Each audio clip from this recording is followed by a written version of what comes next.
يوم الدين إياك نعبد وإياك نستعين اهدنا الصراط المستقيم صراط الذين أنعمت عليهم غير المغضوب عليهم ولا الضالين.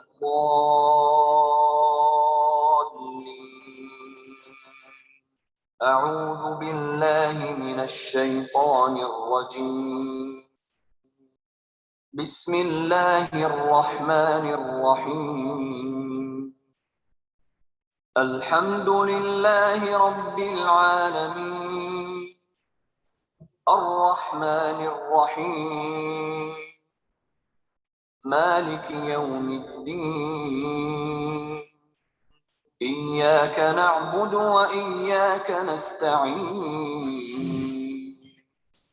اهدنا الصراط المستقيم صراط الذين أنعمت عليهم غير المغضوب عليهم ولا الضالين.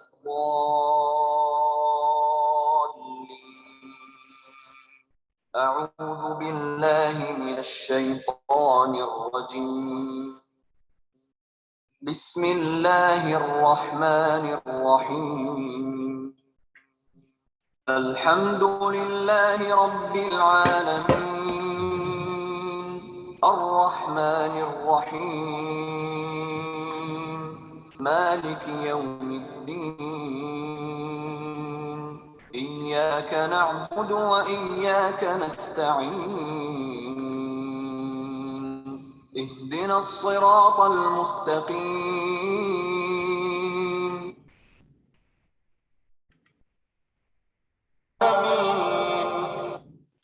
بسم الله الرحمن الرحيم.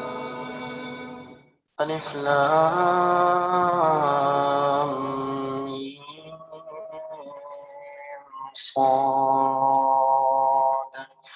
كتاب أنزل إليك فلا يكن في صدرك حرج منه لتنذر به وذكرى للمؤمنين. اتبعوا ما أنزل إليكم من ربكم ولا تتبعوا من دونه أولياء قليلا ما تذكرون. وكم من قرية أهلكناها فجاءها بأسنا بياتا أو هم قائلون فما كان دعواهم إذ جاءهم بأسنا إلا أن قالوا إنا كنا ظالمين. فلنسألن الذين أرسل إليهم ولنسألن المرسلين فلنقصن عليهم بعلم وما كنا غائبين.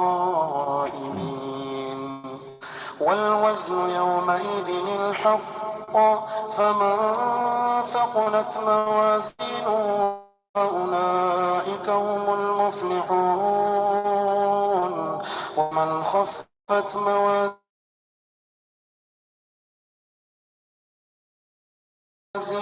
فأولئك بما كانوا بآياتنا يظلمون. ولقد مكناكم في الأرض وجعلنا لكم فيها معايش قليلا ما تشكرون.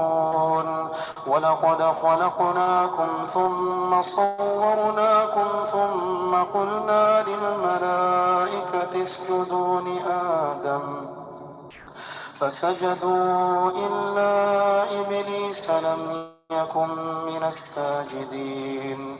قال ما منعك ألا تسجد إذ أمرتك قال أنا خير منه خلقتني من نار وخلقته من طين قال فاهبط منها فما يكون لك أن تتكبر فيها فاخرج إنك من الصاغرين قال أنظرني إلى يوم يبعثون قال إنك من المنظرين قال فبما أغويتني لأقعدن لهم صراطك المستقيم ثم لآتينهم من بين أيديهم ومن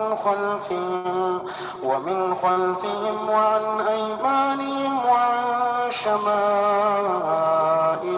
ولا تجد أكثرهم شاكرين قال اخرج منها مذءوما مدحورا لمن تبعك منهم لأملأن جهنم. حجة السنة. السلام عليكم ورحمة الله وبركاته. عليكم السلام ورحمة الله وبركاته. Osibyo kyessebo. Osama. Naam. Mbadde ne muting. Okay. Adenga ndi bitabuse. Kumanye yange bimanyi okutabuka. Nedda. Simanyi abasomesa baffe bazze naye nga tuwezeewo abantu 22 osanga twanditandise. Ndabako Sarah simanyi oba ye musomesa waffe. Nange simanyi musomesa waffe Sarah Kiwewa wabanga ye yawanika omukono.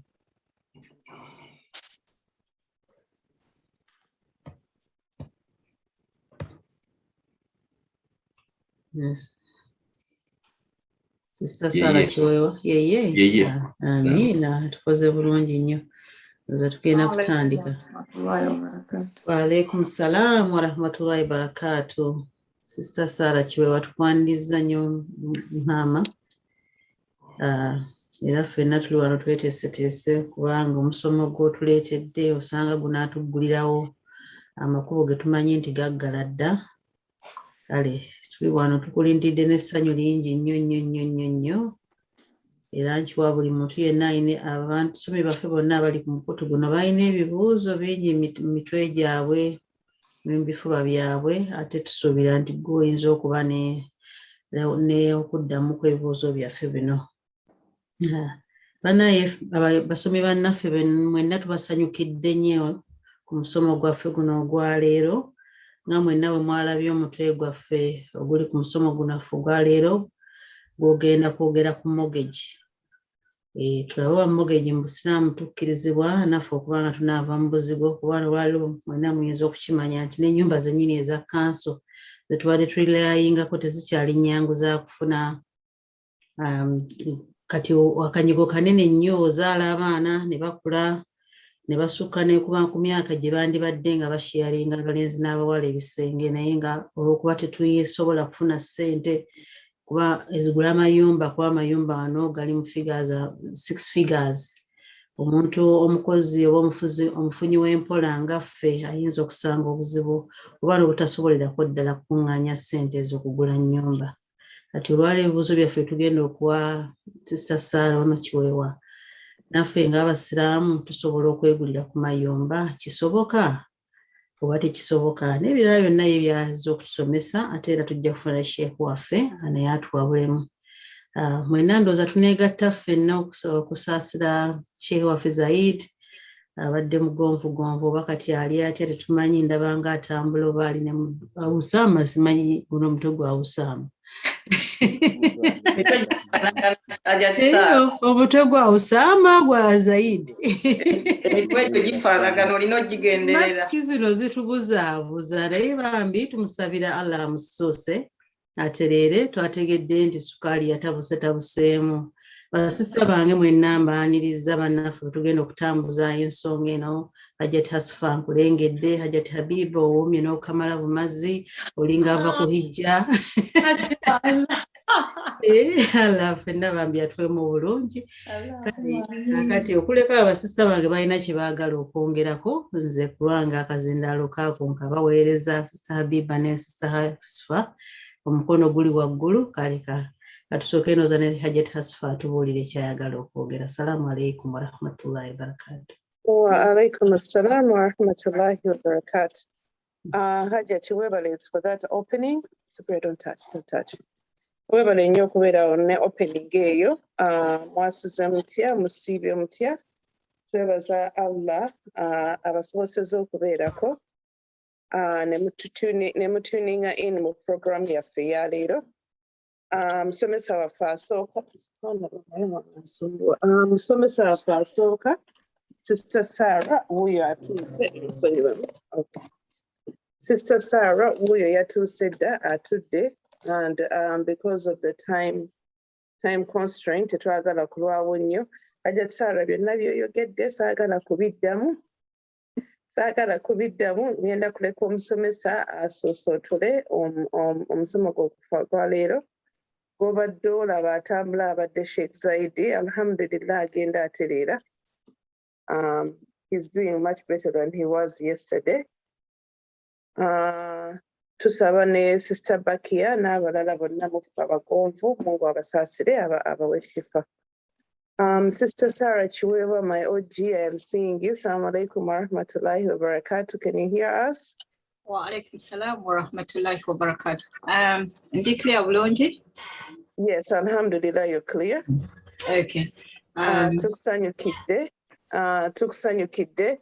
Really, because of the timing and everything, I don't want to take too much time. Nga bwe tutera okunyumyanyumyamu Hajjat Sarah.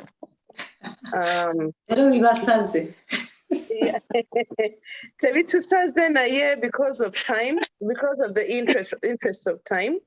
Twagala tutandike right away.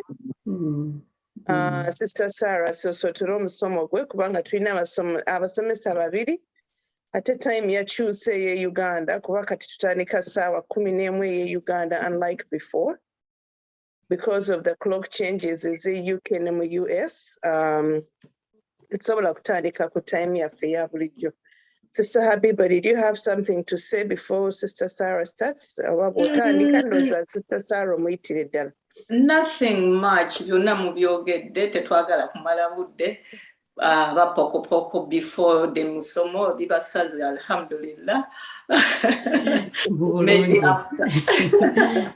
Maybe after just welcoming Sister Sarah, she can just start straight on, inshallah. Assalamu alaikum wa rahmatullahi wa barakatuh. Wa alaikum salam. Wa rahmatullahi wa barakatuh.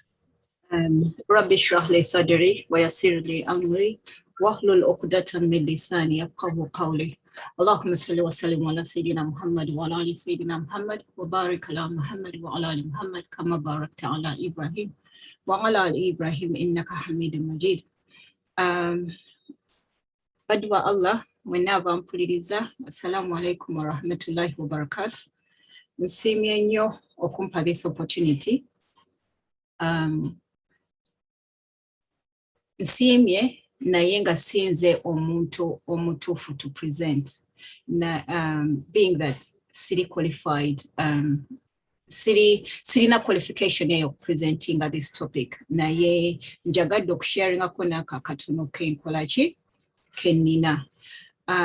Nga ntandika njagala kusooka kusaba bintu bibiri. Ekimu nsaba, ekirala is a disclaimer.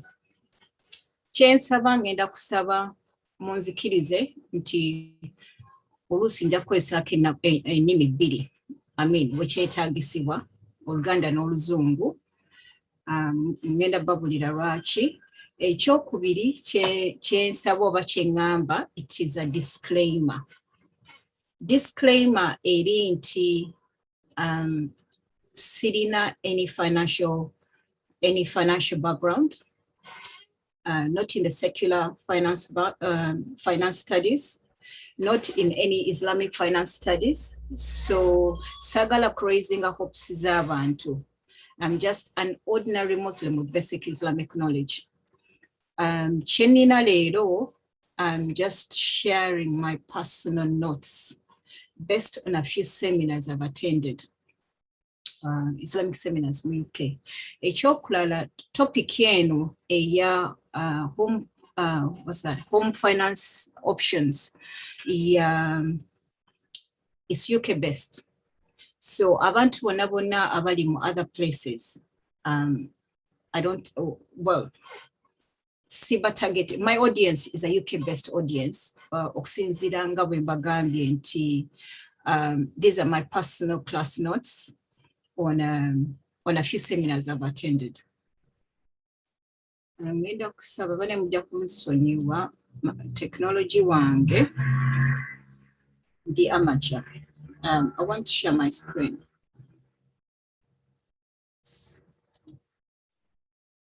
Brother Osam.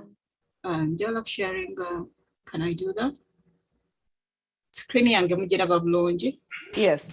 Okay, good. Okay, good.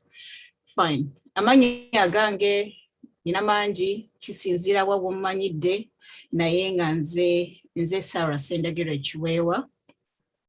Okusinzira gy'omanyi, you could know me as Sendagire omulala Kiwewa, omulala gonna. Ndi mutuuze wa Rugby, which is a small town in the Midlands, next to Coventry. Abasinga bamanyi Coventry.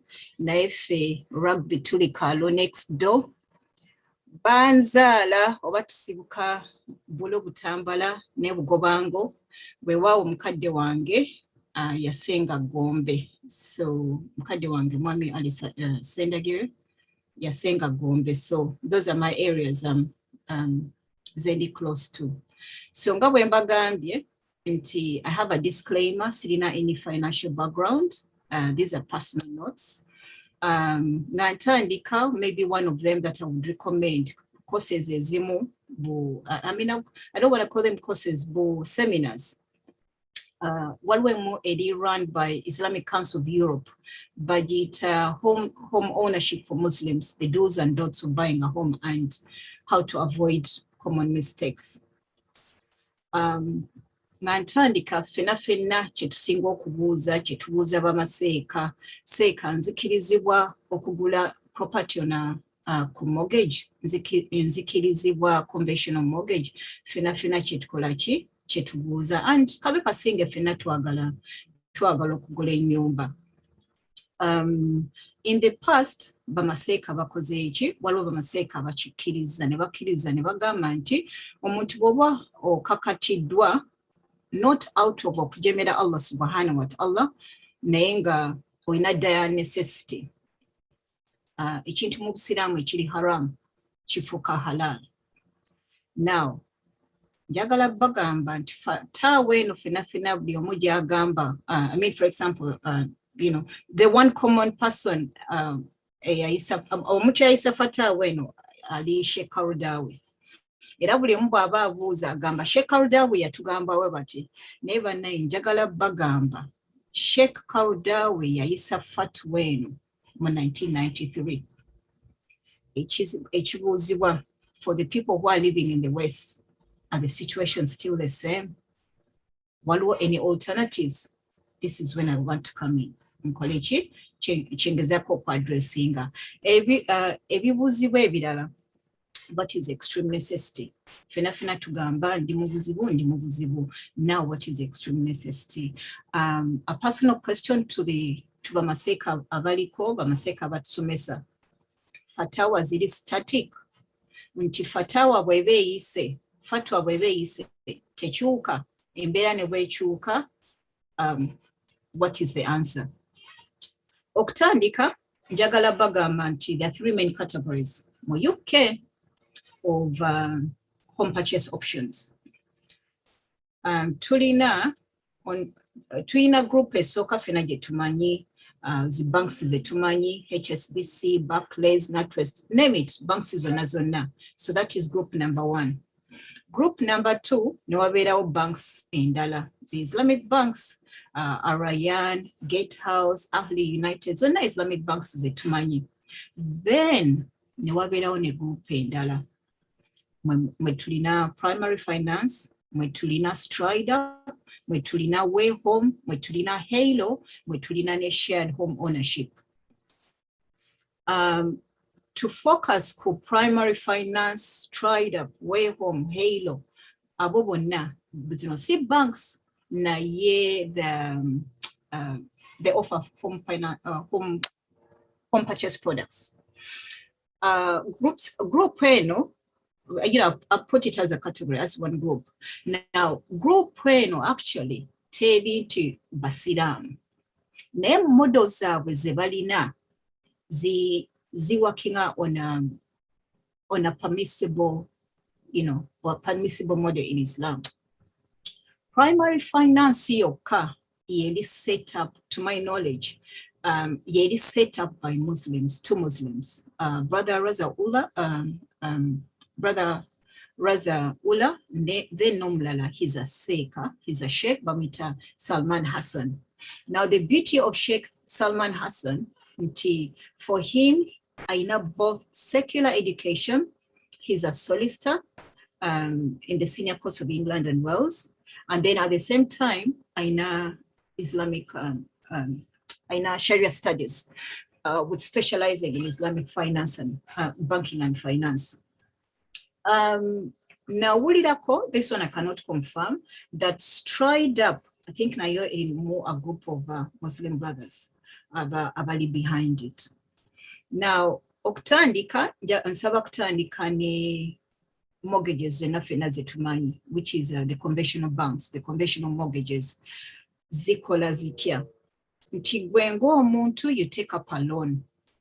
Ofuna loan from the bank.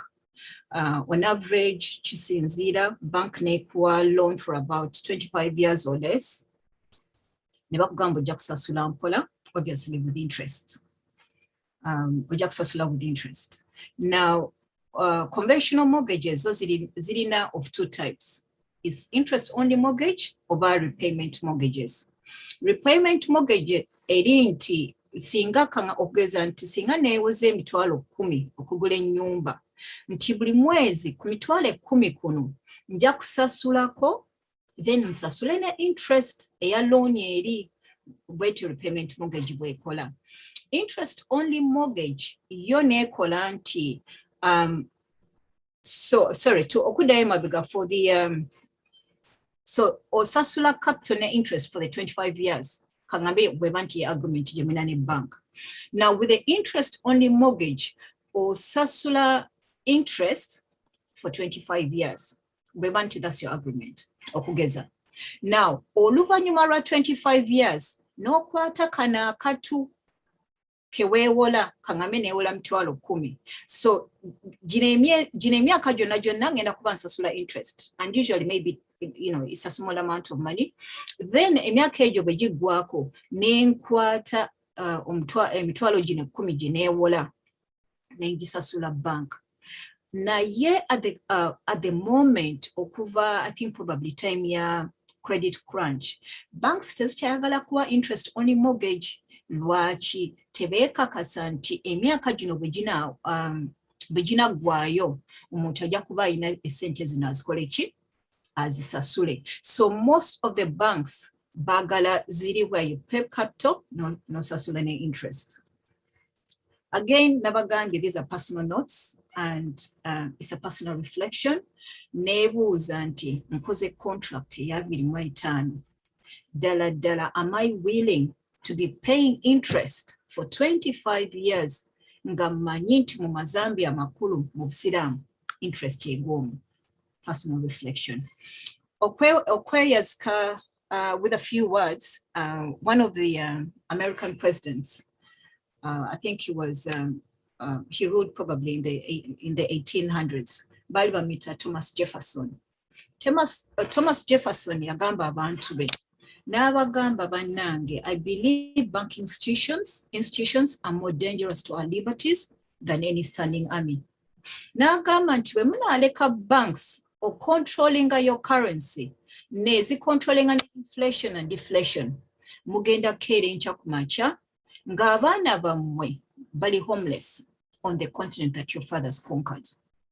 In other words, he was saying that the banks are more oppressive. Abampuliriza bangi tumanyi nti many of the financial problems that tulina is out of the interest. Nti omuntu oba alina ssente oba talina ssente, agenda neyeewola essente mu banka, ebbanja ne limugejjerera, ne bukeera enkya ku makya nga ki banki etekinze over repossession. Bamaseeka bajja tunyonnyola to clarify ne tugambibwa nti mu Islamic finance transactions zonna zikkirizibwa okujjako eziba nga 1 mulimu riba, which is interest, which is usury, oba nga mulimu gharar. Gharar is uncertainty. Sibi omuntu tukoma tekitegeereka, contract yange tetegeerekeka, ekintu kiri awo kyebuzaabuza. Oba nga mulimu deception. Deception tunagamba ki bwe bubbi oba okwerimbisa, something like that. Omuntu omukola ki mu lulimi olwaffe olwangu, omuntu omukubirayo, kind of like that. Now okuwa ekifaananyi, so again these are conventional mortgages. Bw'oli atunda ennyumba ku mitwalo 40. Ku mitwalo 40 mu Busiraamu batugamba kikkirizibwa nze okusasula banka emitwalo 5 okungulira ennyumba eri, but the only condition has to be nti banka erina okuba nga owninga property eyo. Ffe ffenna tukimanyi, the other alternative is bank njigamba kandeteke 10 bo ne baleeta 3, bank neŋŋamba nze ku mitwalo gyange 3 ojja kunsasula ki emitwalo 40. Nakiŋŋambirawo upfront mu contract yange, batugamba kikkirizibwa only if gwe atunda ekintu ekyo you own it, which is not the case here. The case here, bank ekugamba bw'osuubiza bw'ogamba nti ojja kunsasula nja kukola ki, nze property engenda gikufunira. So in other words, you're having a contract kumpewo oli taoninga ki contract. So that is where bwe tuddayo mu gundi yaffe nti wano tulinamu interest. 1, tulinamu interest. 2, tetulinamu the bank doesn't own the property, so ye atunda mpewo. Bengenda ku group eyokubiri, which is the banks, Islamic banks zetumanyi. In UK tulina Arayan, tulina Gatehouse, tulina Ahli Bank, whichever. Banji bagamba they require high deposit. High deposit is not the issue. Tewaliwo buzibu. And actually, business people bagamba nti it's because they're competing with both very. They're competing in a group very well established in the market. So that's why their high deposit is. But ekibuuzibwa, Islamic banks are they redressing conventional mortgages? Tujja kulaba how they work. Now, with Islamic banks, zetulina, yes, they use Islamic terminologies or models. Na ye, waliwo ebyonoonekamu awo. So, for example, china murahaba. Murahaba, what happens nti ennyumba nga bwe nabagambye mu conventional bank ya mitwalo 10. Mitwalo 10 ne tukkiriza ku beginning ogenda kusasula mitwalo 15. Mu Busiraamu kikkirizibwa only if you own the property. Banks zaffe zino, Islamic bank, they don't own the property. Era naye akola ng'oli nti asuubiza. So what this bank tells you to do, nti nsuubiza oboba ogenda kungulako ennyumba eyo, ze ennyumba eri ngenda gikola ki? Gikufunira. And in honesty, why do they do it? Zino Islamic banks tesobola gamba nti tezitunda nyumba, so they cannot collect houses zibeeraawo paka until when someone else will come and get a house from them. No. So kati olw'okubanga one otaddemu akawaayiro mu oyongeddemu, I don't know whether you see my God. Bolaba, sorry, can you see my screen? Mulaba kasa yange. Yes. So stage 1, eri permissible. Nti okwata esente n'ozisasula. Either, kana kawaayiro akajjamu akagamba nti nyongera manya nti bonna nsuubiza nze nja kugulira kwonoona contract. Ne tubeera nga tuzeeyo wali ki mu conventional banks nga bwe zikola, right? Then ne wabeerayo mode endala. which is the ijara. Now, eyo, again, oli alina ennyumba agitunda. So nze nenzija ne approaching Islamic Bank ne mbagamba njagala ennyumba eno. Islamic Bank ne kugamba fine, change okukola bw'oba oyagala ennyumba eyo nze ogenda kunsasula mitwalo 150, 5 gajja kubeera rental. Giri 10 zijja kubeera zaaki what you bought towards that. Kati era tuddayo ku buzibu bwe bumu. So ijara is rent to own? Kwagamba nti esente zenkuwadde kati oli yakugambiddewo nti yakola profit owa murahaba, yeah? Nti profit yange ya mitwalo 5. Then ono ye nakugamba ogenda kurentinga nti party yange ogenda kurentinga, then esente ziko in class. Yes, so you go, please. Okay, thank you. Okay, assalamu alaikum. Yes. Munsonyiwe bannange. So can you go? Yes. Okay. So enebera rental nti party yange party yange ogenda kunratingako, then esente ozikole ki? Yeah. Yes, thank you. Yes. Okay. So so it's a rental, yes. Then kiriya kitunde mitwalo 10 ojazikola ki? Ojazisasula ko India contract. India contract gye mukkiriza. Kati obuzibu obujja kwekyo nti bank negamba naye kino 10 emitwalo 10, sorry, the 100,000 nti esente zino ogira onsasulako. So bank nebeera ng'ekola ki? Ezikuterekera. Naye ekibuuzibwa kati bwe ozikuterekera esente zino zaani? Zange oba zize? Because bw'oziteeka mu bank, interest now accumulating. Now forget whether interest is permissible or not permissible. Interest ava ku sente zino ani amutwala? Bank yazitwala because sente yaziterese. So they don't count it towards my money. So obuwaayiro obwo obuyingiramu nti one they don't own, then ate esente zani. So we have a lot of uncertainty. We have the garar. I mean, nzirayo ne nchimabire gondi obwairo my conditions zilize batugamba nti mulimu interest. If there's interest, there's garar, which is uncertainty, or there's deception. Ekintu ekyo kusira mu kikola ki kibugana. So ne tugenda ku diminishing partnership. Diminishing partnership, which is musharak. Nti yo lete mitwalo 2, then zendete mitwalo 8. Twegatte tukole ki? Tugule property. Kikkirizibwa.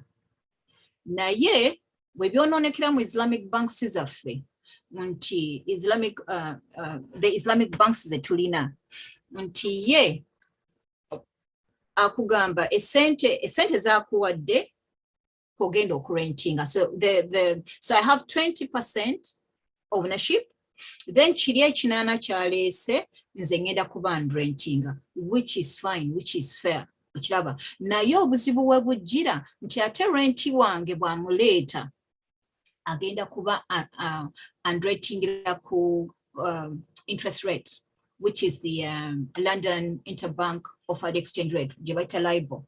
Nti Bank of England, interest rate jeweerako, naye kyakola ki? Chargingirako. So, nekibuuzibwa, am I paying interest? I'm not paying interest. Then ekirala nti, mu mateeka batugamba nti, if you're partners, we're going to share profits and loss. Banks zino, ennyumba eno bw'ebeerako obuzibu, nedda, njagala 8 kyange kye nakuwa. Ebizibu byonna babikolekera. Ekiddako bakola ki? Nti, yes, anything got to do with the house, whether we're talking about repairs, whether we're talking about anything, no. Nze ndiringa nabyo. But we are partners. So because we are partners, we have to share we have to share the gains and losses. So here again, mulimu bingi, obuwaayiro buno buyingira mu contracts bonoona ebintu. bono nebintu. Then excellent, we are mixing contracts here. We are mixing contracts of lending, we are mixing contracts of borrowing. Ebebe na byonna so ne bibeera ne bikola ki? Ne bibeera nga byonoona. So yes, so the documentation, then the other thing to bank kugamba nga sinaba kufunira nyumba eno so ko signing obuwayiro buno bwonna. So era tuddayo, they don't own the property, then I have terms in the contract that are very uncertain. Ate zonna nina ozikkiriza. So ebyo byonna ne bikola ki? Then above all bwe tuddayo ku kiri nti n'ekyokulala bakyajinga sente nyingi. So nebuuza Islamic bank nsasule sente nyingi nga neno conventional bank esasule sente ntono. And yet really, you know, when you look at the model, the difference is minimal. So kati, you know, gwengo omuntu, you decide what you want to go for.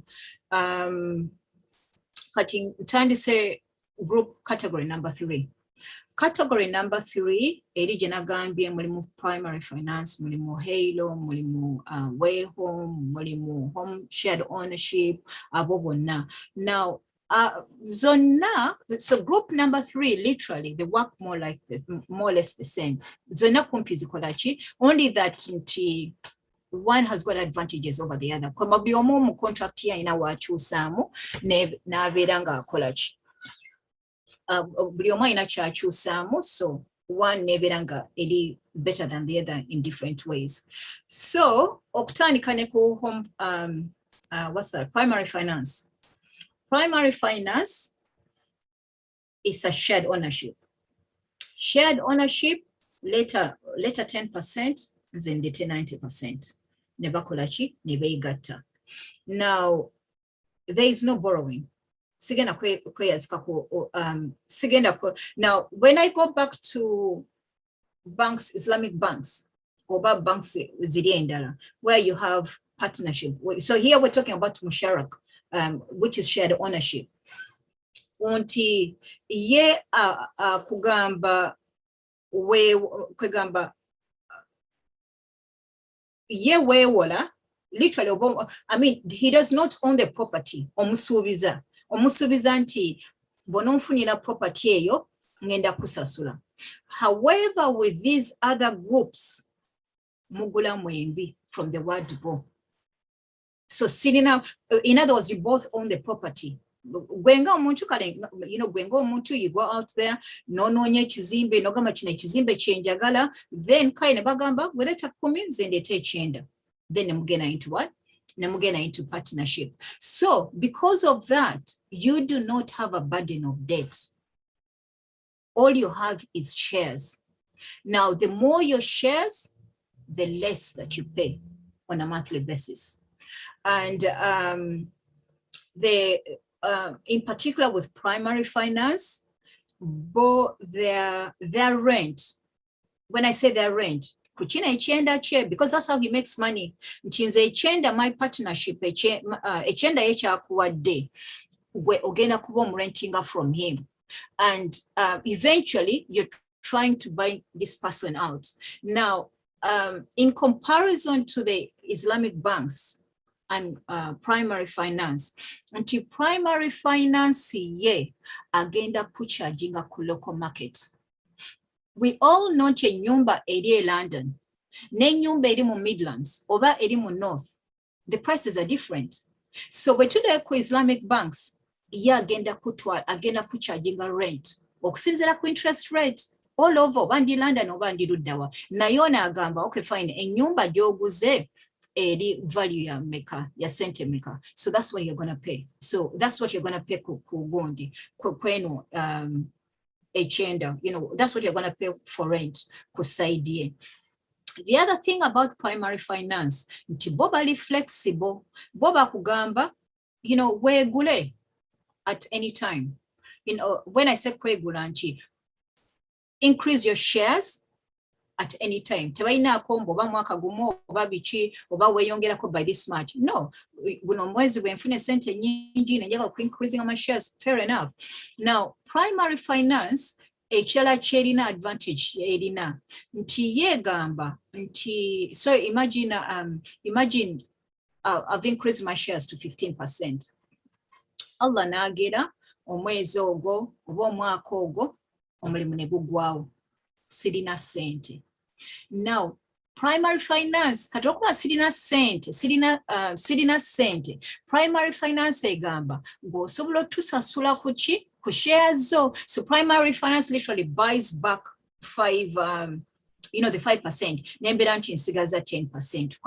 Okusinzira ku kikyokola ku kikyolina. So that's the beauty of it. Nti unlike other banks, we bakugamba nti fine, bo defaultinga tolina sente, bakuwamu waazi eyakaseera, then property bakola ki ne bagitwala. Naye kati wano nti bwe mba nti increasing my shares over time, then nenfunako ekigezo, then all I need to do mbagamba banayi nina obuzibu nenze kati kambasasule mu shares zange. Kambasasule mu shares zange. Primary finance, now the other thing about primary finance is that you share the risks, your partners. So if your partners, kangambe boiler bweyonooneka, bo bakola ki mwenna you contribute. Now bayinamu akawaira kagamba nti for easier management. So for example, boiler bweyonooneka, nenji repairing, nenkola self repair, then they'll give me a 20% discount on my rent. When I handle it myself, then bajja kukola ki, bajja kuwa discount. The only thing about primary finance at the moment they need a 20% shared ownership. Nti shares izo gwonise enyumba yo enyumba gyogula bwe baya mitwalo 10 bo bagala emitwalo 2 nebeera nga zikola ki kwotandikirako. The other thing about primary finance, obviously it's still new, it's a new company, so they have a long waiting list. The general public waiting list is 5 years. Waiting list yeyo. However, you decrease your waiting time through investing with them. And investment yatandika from as much as £5,000. £5,000, so your waiting time is going to be 4 to 5 years. But when you invest with them now, when you invest with them £30,000, this £30,000 Cinti was why bagulawo their investment windows every 3 months. So izo government maybe ntandikidde ku 15 omwezi ogumanya emyezi giri egiddako nembera nga nfunyayo 5 nenyongera kati naye omuntu bwatuuka ku mitwalo 3 ejja pound, they put you on a special register. Special register eyo the waiting time nebeera nti eri 1.5 to 2 years. And then obviously when it gets to higher amounts, at the moment their cap of investment is £50,000. If someone wants to invest more than £50,000 with them, then I think they have a separate discussion with them as a bank. So that's primary finance for you. So primary finance is debt free because you're partners. The other thing, in the same way, sasula rent, yes, on sasula rent, however, rent working towards gradual ownership. Now, the other thing about primary finance, I don't know if I mentioned, primary finance, yote kukaka kwegula. Bwemba mpulira nti nze kyensobola kuba nti ndi ku 30% ownership, then you stay over there. Bwemba mpulira nti njagala kutuuka ku 70%, you stay over there. Tebalina time frame. All you do, your partners, and it's entirely up to you. They share the risks in terms of profit gains and losses. Singa enyumba eno njivaamu before a set period of time, nenge enyumba eno a building's a value, then amagoba mugakola ki muga sharing. Then the equity buffer is where you have nti ebizibu bwe bingwako na sharing selling some of my shares. So which again obviously is not in renting, which again is not in the other banks. The other thing about primary finance is that you can have a long lease myaka 2.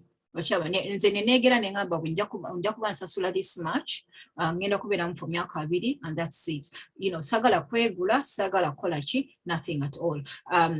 what do you do to the structure? You can do anything. You can redecorate. You can do everything. Total sobola kola is changing a structure your property. Tosobola gamba kanyongereke fumbiro. Tosobola gamba let me knock down this wall. Why? Because China already rental agreement with them.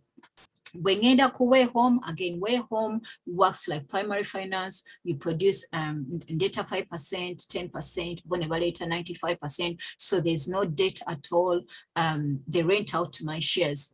Now, the only thing with primary, I'm stuck with primary finance. Home, way home, bagala 5% deposit. So it turns out to be a little bit sounds cheaper. The other thing is nebagamba akabairo kebateekamu nebagamba nti bagala minimum household income to be £30,000. So whoever is buying, bembanga mugula babiri oba whatever, osasula that amount of money. Now there is a recent waliwo article eyafulumye ngegamba, it's off my head nenga bagamba either household income bagikendeza to 10,000 or minimum deposit. You can buy your home, with from £10,000. Now the other thing, I mean, they're doing a lot of marketing. Bagamba nti oba bobanga oli mu nyumba, for example, you're renting or gula mu nyumba oyagala kwegula, you can contact them. Bo ne bakola ki ne bakuyamba. Now ngabe nabagambye nti ze nyumba zino group ene yokusatu, they work on the same model as in diminishing mushara partnership. However, buli omu alina kyasinzaako munne. Now kuwe home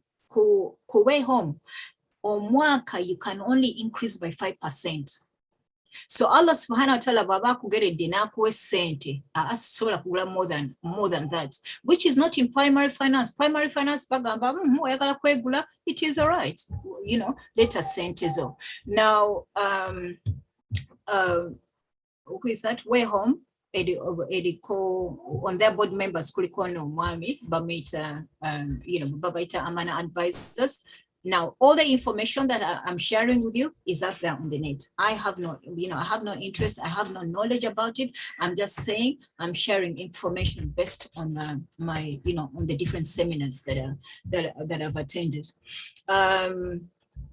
Way home. Now, can I say the downside to way home? The maximum ownership that you will ever have is 40%. After 40%, nzikiriza okusigala mu nyumba eyo nti total ownership yange 40%, oba nkwate sente nengula the other 60%. Share ekozeti. So sente ezo memba sizirina oba nja kusasula mpola, no, it can't. The other thing when it comes to payment, that we all need to understand, bobo osasula omwezi nti osasula rent your portion of you're renting from them, and then at the same time nobody nti osasula towards okwegula. But like I said in a mwaka uko way home you can only buy 5%. The way home, your Edina, there's some big organizations behind it. So sometimes some people will ask, where is the money from? Who are we to tell this is this and that. So then we go to Halo. Halo, again, Mbagambye, diminishing musharak, it's partnership. Now, Halo, Bobagala 25%. But I mean, they range between 25 to 75%. Halo, Bo, maximum purchase price is 600,000. Tosola kugula enyomba more expensive than that. Halo. The thing about Halo is they allow you to staircase. By staircasing, I mean increasing your shares. Naye chibicha Halo, buliro staircasing, buliro increasing your percentage. Baina charges zebakolachi zebakuteramu. So they do recommend, people do recommend nti bw'oba oyagala ku increasing shares with Halo, linda akasente ko kawere, as in ogule akatuwa kanene. Naye bw'onoogamba nti nkole 5%, gule 10%, obwo obusente obwo obucharges bwe bwongeramu buba bujja kukola ki? It will seem expensive over time. The other thing about Halo is that they have a very long waiting list. Don't ask me how long, but from my understanding is that esente zebakozesa ziva mu pension funds. So, people who pay pensions, then was investing, so that way, nebaberanga basobola okukola ki? Nebaberanga basobola, this is how they get the houses. Difference between Halo and Way Home. I mean, these are minimal differences in the sense of like onomwaka yongera muchi, but Halo sounded a little bit more expensive. Lwakubanga buli mwaka aina kugira 4.89%. Kugira 8%, 4.89%. Then now I know obusente bwayongeramu, so obusente obwo on a yearly basis ne bubeeranga they raise the cost. So then we go to shared home ownership. Shared home ownership is maybe so much of a government scheme. And again, they also work on the template, diminishing musharak. Usually these are associations, local associations, building associations, or Corp, those ones. Now, for example, they say household income has to be less than 80,000. However, in London has to be 90,000. You have to be 18 years. You have to be 18 years. You have to be a first-time buyer. Tuina kubanga wa defaulting in terms of either mortgage payment or muntu yainako mortgage, but whatever reason nebimulemerera, they can take up that person. Na yebo banti or in our mortgage areas, rent areas, no, they won't take you up. They favor military personnel. They favor disabled people. When I say they favor, as in they really consider them so highly. The other thing is that with the shared home ownership, you can use the government loan. One way you for first-time buyers, one loan government Kiwewa for 5 years again interest-free. So that one you can use it. Now the downside to shared home ownership, and I think with Halo as well, nti enyumba ezisinga the new houses. I don't know about other areas. Nefe kachino mu Midlands, enyumba zonna empya, obuyumba butono, obuyumba bwa kwenyiga. On the outside, they're so beautiful. Naye because of because you choose from the list of houses that are available. Nechiberanga chikolachi. That's the downside to it. Now, Way Home has it na yo. Way Home na yo. Way Home na yo ekolachi. You choose from a list of properties. Naye chirungi cha Way Home, for them their market is big. Many of the houses on Rightmove, on Zoopla, for as long as they meet their criteria in terms of security and I think investment and all that stuff, they are available.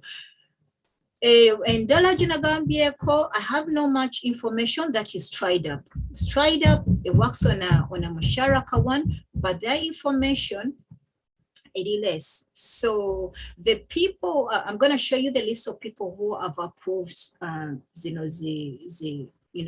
group number 3, which is the Islamic Council of Europe.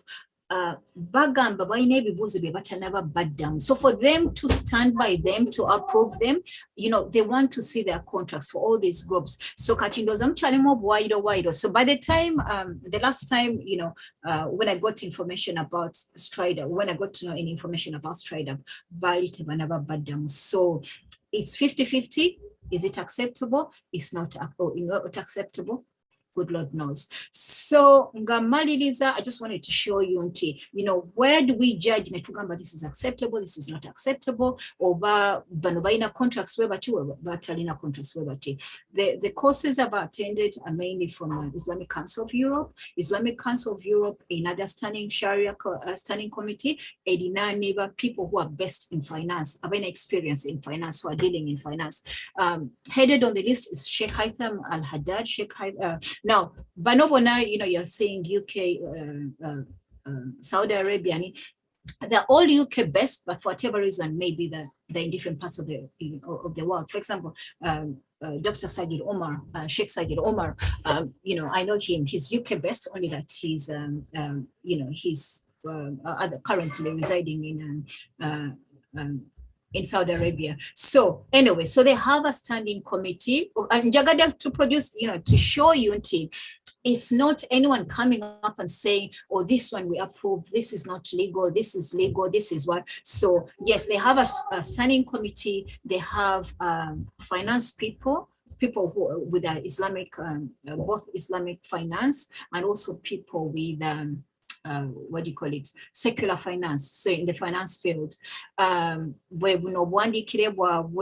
Sheikh Haitham Haddad, he's a faqih, he's an Islamic judge, he's qualified in all matters of aqidah, tafsir, hadith, whatever. I mean, I'm not comparing anyone, but I'm just saying, who are the people behind? Who are people who are approving? I mean, is someone with a financial background behind it? Sheikh Sajid Omar, Dr. Sajid Omar at the moment, he's Islamic, whatever, qualifications is Islamic, you know, best. So, and other people. So, Bebwandi Kirewa, you know, the different people there. Yeah, so those are the different people there. So, ngamaliriza, in conclusion, nzirayo ku beginning yaffe batugambye if bobato kakatidwa and there is necessity, then ekintu kiri haram kifuka halal. Also, if there is no options, there are no other options.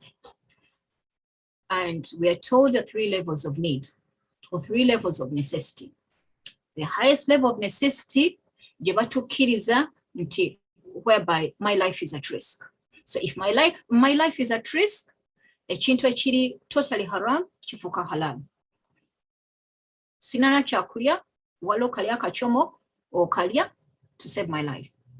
Nwaberawo another one nti obulamu, you know, a second level of necessity, obulamu buzibu bufuka buzibu because I don't have it. However, that doesn't change haram to become halal. You know, see, life is difficult without it. Then the other one, the other group, neveda, life of luxury. I want to have that to make my life easy. So you and I, we all know our necessities. We have to ask ourselves, group chijengwam, the highest level, their need, or whichever level. Ngamaliriza, I also want to share one of the quotations. Sometimes the house of Iman is expensive. Tekitegeeza nti ekintu kya Allah subhanahu wa ta'ala kijja kubeera kyangu. So Allah subhanahu wa ta'ala akkirize intentions zaffe, and we ask him to guide us and to give us whatever we have. Byebyo byange, assalamu alaikum wa rahmatullahi wa barakatuh. Wa alaikum assalam wa rahmatullahi wa barakatuh. Barakallahu fiqh, Sister Sarah, for that very wonderful and detailed presentation.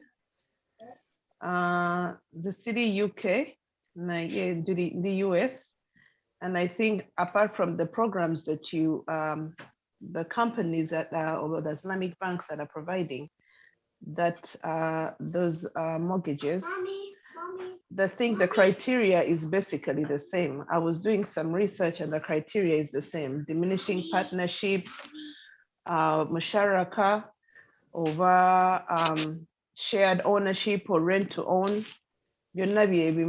Apart from, I guess, the companies that that you guys have in the UK.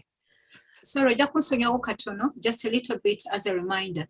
Banange njagala bagamba nti there's a lot out there in all spheres of our Islam. I want to practice my Islam to the best of my ability. Waliwo abantu Allah subhanahu wa ta'ala basasire. In all spheres, the people who want to establish Islam to the best of their ability here. About Sokawo, Banafi communities is at Sokawo. They're very advanced in that, and they're fighting Oluweda, Granti, everything is there. So let's just not keep ourselves in bubbles. Things are out there. Chichichoyagala, whatever. Think about it. Am I thinking about health? Am I thinking about law? Am I thinking about that?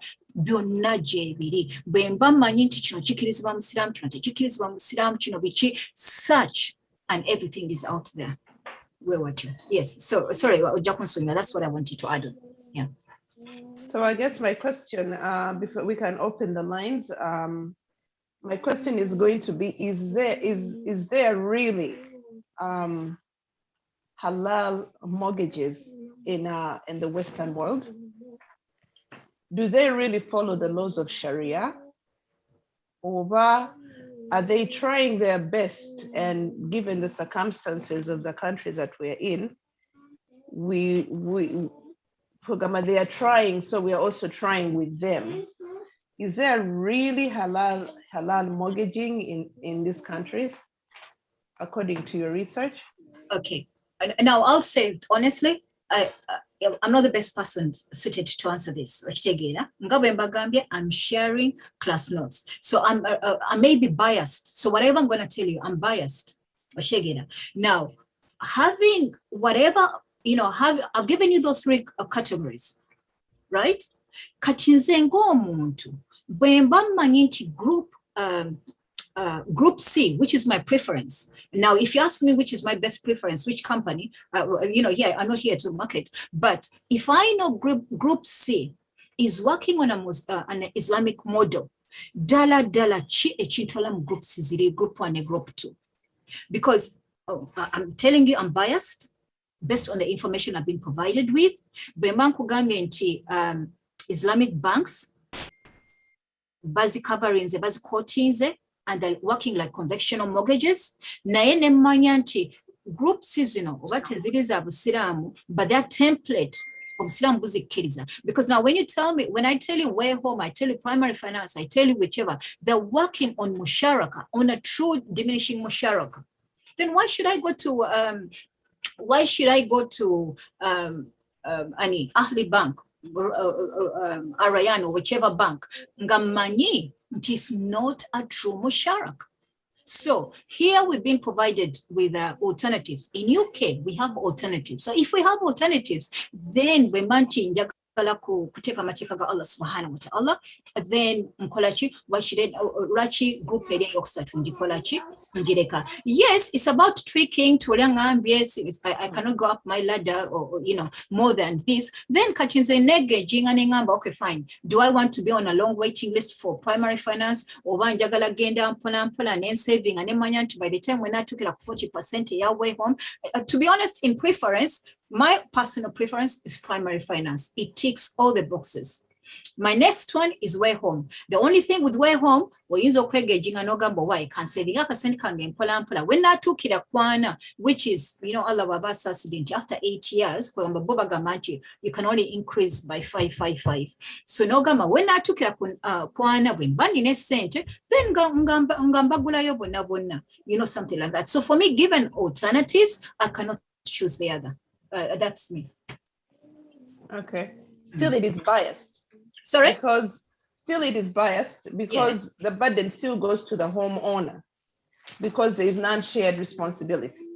What do you mean by non-shared responsibility? Because bogena more ngabo gambie betugenda more diminishing, for instance, diminishing musharaka over rent. Let's call it a simple language, partnership. Okay. We're going into the diminishing partnership, or yes. we're going to go to rent to own. Still, the burden goes on the rent, the buyer. Who banks, who banks, but group my category number 3, we are true partners, right? Okay. So category number 3, primary finance, way home, Aniabo, we are partners. So if we are partners, we are sharing the risks and what? So and if there is a loss, you're going to equally share the loss. Is that what they do? That is nitty-gritty details. So now there, I mean, this is what I'm told.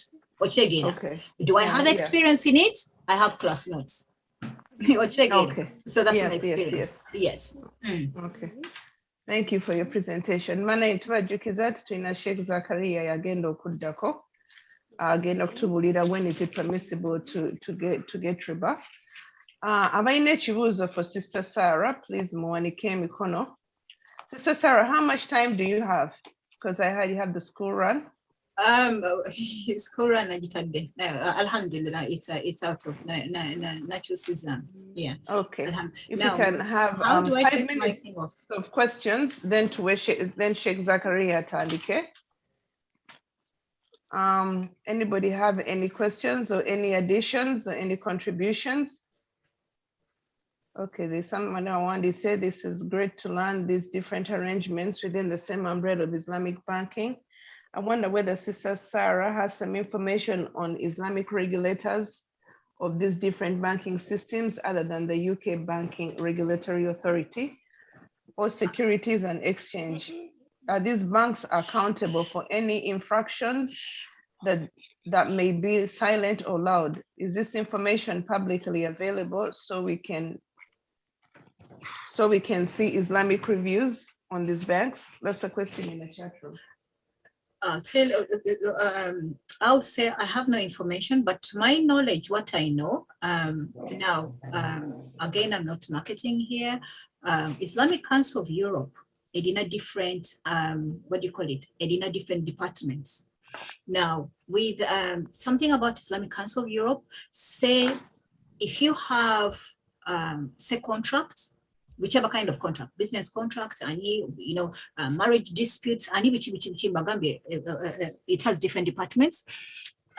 They have their scholarly body, a job to your contract here. So obviously all contracts are available, all information. Yes, bank but this is what we do. Now, in matters, for example, Strider has not yet been approved. So you go to them, Njagala, no, not really. It might be guidance, or it may be, something like witness. So people who of experience, people of the financial background, people of the scholarly knowledge, they will say, finance matters, this doesn't, like that's all I can say really. Yeah, but what is available, I'll tell you my class notes, full stop. Okay. Co-host Nazwadio Mkono. Assalamu alaikum wa rahmatullahi wa barakatuh. Sister Sarah, tuyanziza nnyo Ajisa makumbe wali modo Mukono ali Kampala. Ali Kampala ndoza ate yali akola mu council wano. Alina experience nene ayinza okuba ina kyayigenda okutegeeza waba alina kibuuzo naye nga experience yenene mu bintu. Okay, muwadde akazindaalo Sister Sarah. Tulina eddakiika 3 Sheikh Zakaria atandike. Brother Makumbi Sebo, tukuwa akazindaalo. Press to unmute.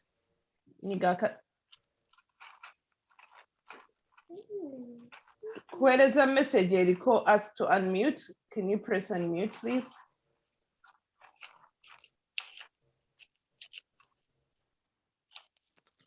Otuwulira Sebo? I'm making a co-host. Oh, I'm making a co-host ndoza kagaali.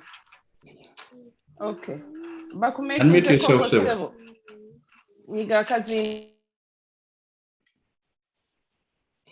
Unmute yourself, Sebo. Tetukuulira.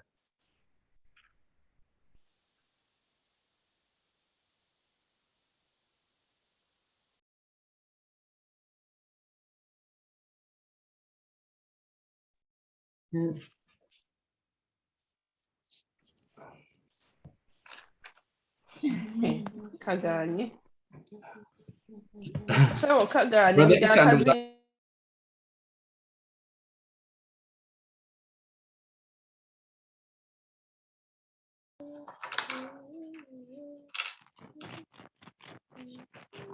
You don't hear.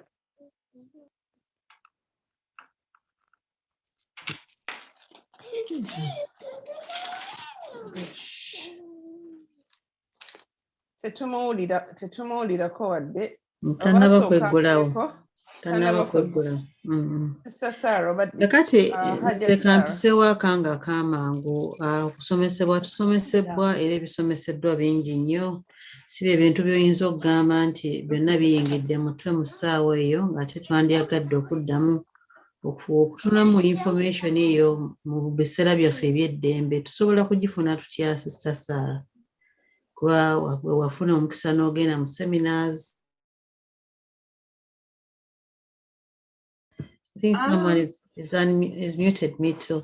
Okay. Is there a way we could get hold of much of the information you've given us, whether it comes in or email or alternatives? I mean, I can share obviously the information that I've given you. At the same time, and again, my concentration, the last group, yes. Primary finance, way homes, tried or any other one. Information available, openly available on the internet, on the going. I could get the links one on Nenga in terms of sharing the information that I've got. I think this idea or you have my PowerPoint, right? Yeah, we have the PowerPoints. Yeah, I have them. I have the PowerPoints as well. Yes, exactly. Yes. So, that summary is there. The websites. Okay, inshallah. Inshallah. Sister Hasfa, and Makumbi. Yeah, the video is on. Is it?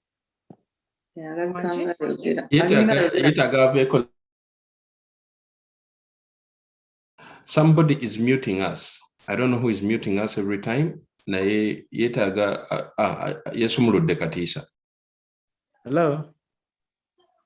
Yes, sir, but too cool leader. Wa alaikum assalam wa rahmatullahi wa barakatuh.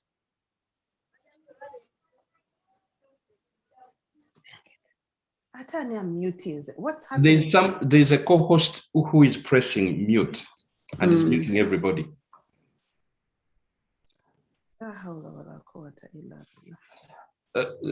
Mr. Isa Makumbi Sabaddemo. Kati yegguddewo. Salamu alaikum. Wa alaikum assalam wa barakatuh. Sansinye bawuliza naye zizeko budde nga buyise.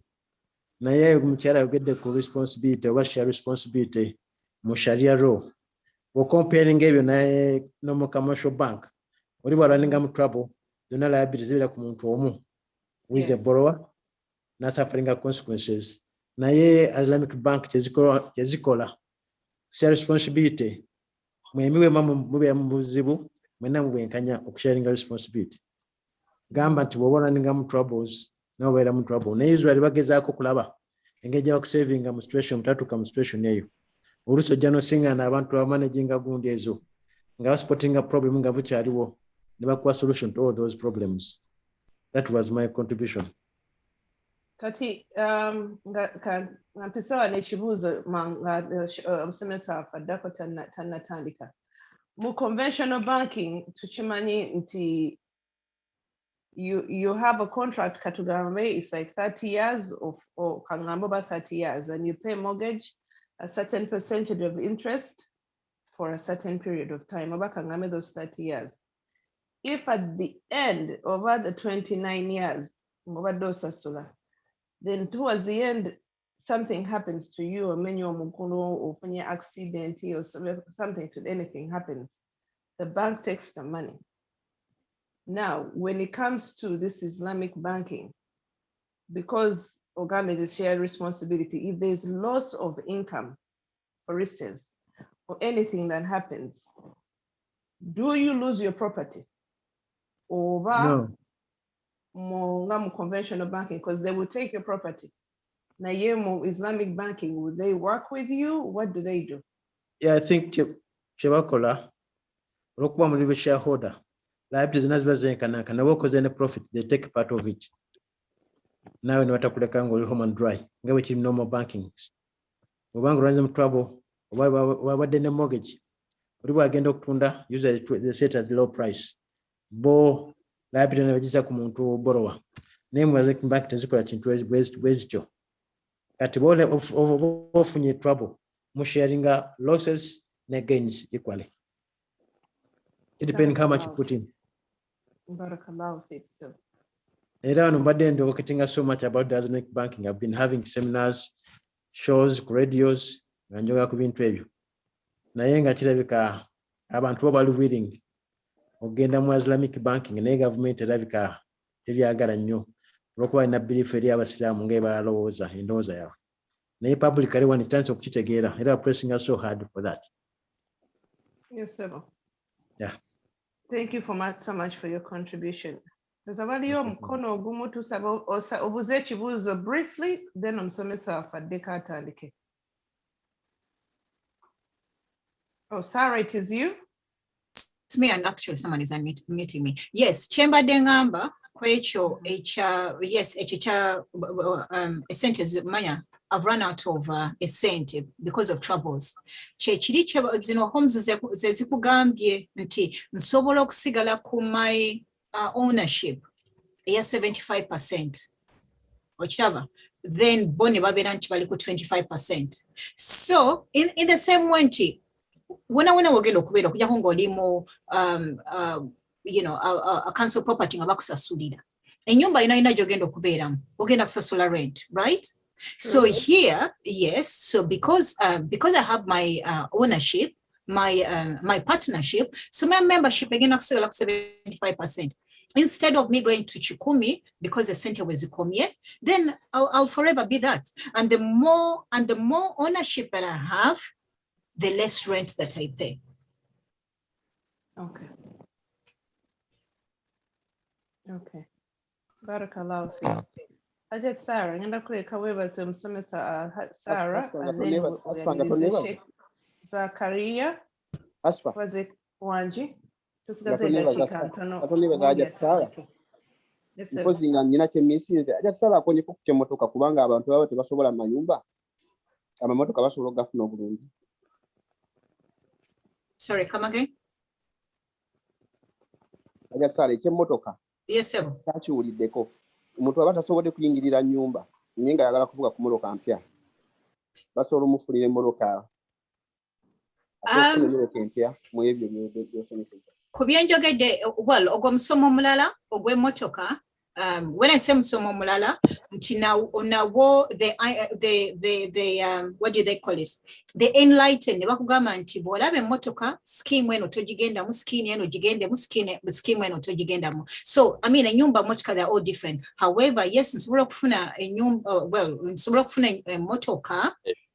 Okufuna emotoka empya naye ku the enlighten you ne bakugamba bano when I say the enlighten you bano the educators ne bakugamba bolaba kawairo be kati ku motoka eyo togendayo kijja kutuga bolaba kawairo be kati then go there. Yes, it's possible. So yes, I don't know if I've answered you.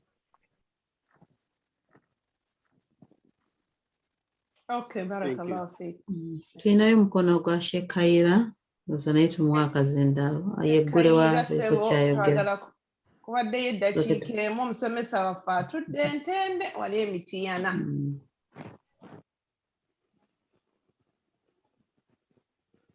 Shekeke Sebo. Assalamu alaikum wa rahmatullahi wa barakatuh. Wa alaikum assalam wa rahmatullahi wa barakatuh. Nice. Manyo ba mpulika oba siwulikika. Mulungi nnyo ssebo. Loud and clear. Okay. Just a quick one. Banai change kya kwebaza nnyo Mukyala Sarah. Submission gyakoze ku lwange ndi mu kwewuunya nti very quickly kubanga manyi obudde tuyingidde mu bwaseeka addako. Naye in the 1970s Idi Amin bw'amala okugoba abayindi ne bajja wano bajja with a very clear strategy ne bamala okwemanya ne bamanya target areas ze beetaaga and they went straight into multiplying ne bateeka effort mu bintu ebyo. Ndi musanyufu nnyo okulaba nti bannayuganda kati tutandise okufuna experts in areas bayinza okuba nti babaddewo naye nga bali eyo tebavumbulwanga. So Umma Connected Muslimah especially on this mwebale nnyo okuba nti mwavumbudde abantu baffe. Twetaaga okutandika okujjayo bano ba experts bona tutandika okubakozesa because ogenda okulaba mu areas za social services, areas za finance, areas za whatever legal aspects tugenze tufuna abantu. And for us I think as a community and a weapon nene nnyo tugezeeko kugimaximizing tulabe how we can actually tap into these people okuba nti tuleeta abantu abaffe bennyini ne batachinga on things that affect us directly. I think for us is a very, very big tool at the moment between okuba nti tupraising tugyebalize Allah but also make the very best use of it.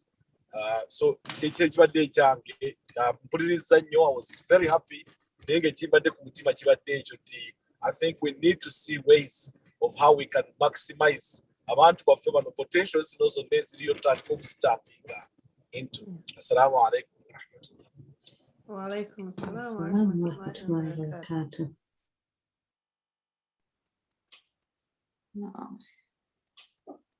Jati nade nakwada akazindalo oyita omusomesa waffe addako.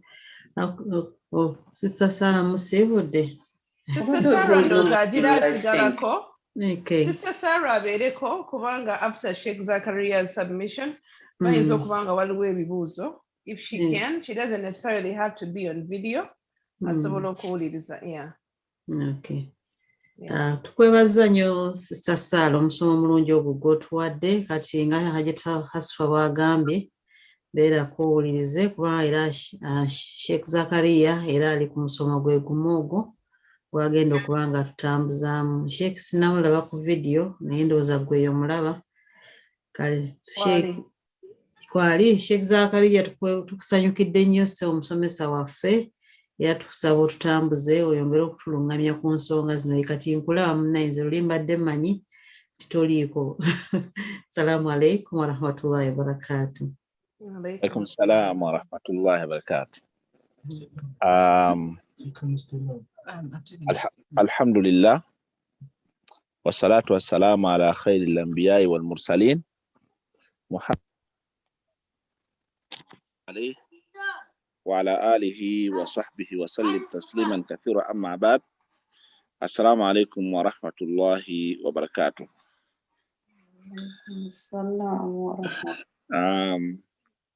Baganda baffe mwenna ba sisters bategeka omusomo guno njagala kutwala omukisa guno okwebaza Allah subhanahu wa ta'ala okutusinkanyako olweggulo lwa leero okwogera kugumu ku misomo egiri sensitive ennyo.